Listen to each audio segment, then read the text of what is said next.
Back from the brink, a glimpse of heaven and a second chance.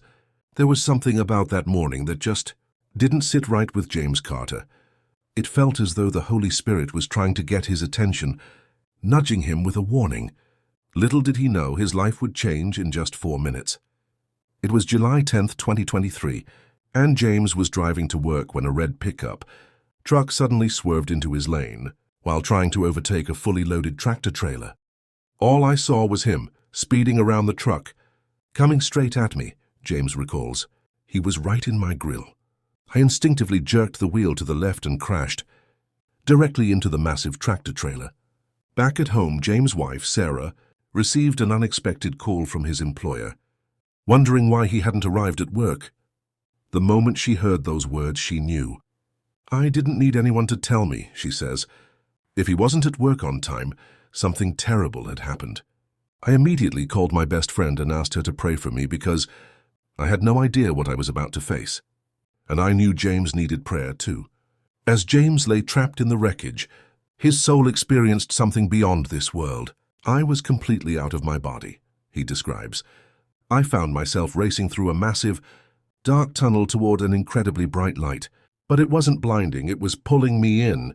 The peace, the love, I knew I was stepping into heaven. The love I felt there was deeper than anything I had ever known on earth.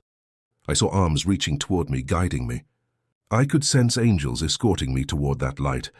There was no fear, no pain, only overwhelming peace. But just as he was about to step fully into that glorious place, James heard a powerful voice. "It's not your time. You must go back." And in an instant he was sent back into his broken body. The transition was agonizing. All the pain came rushing back at once, he remembers. I couldn't move, but even in that moment, I felt this deep peace. I heard a firefighter shouting, "He's alive! Get the jaws of life. We need to get him out." James was airlifted to Carolina's Medical Center, where he was treated for severe blunt force trauma and multiple broken bones. Meanwhile, his church family and friends rallied in prayer for his survival and healing. During the 16 days I spent in the ICU, I felt God's presence in such a powerful way, James says. His love and peace surrounded me, and I knew I wasn't alone.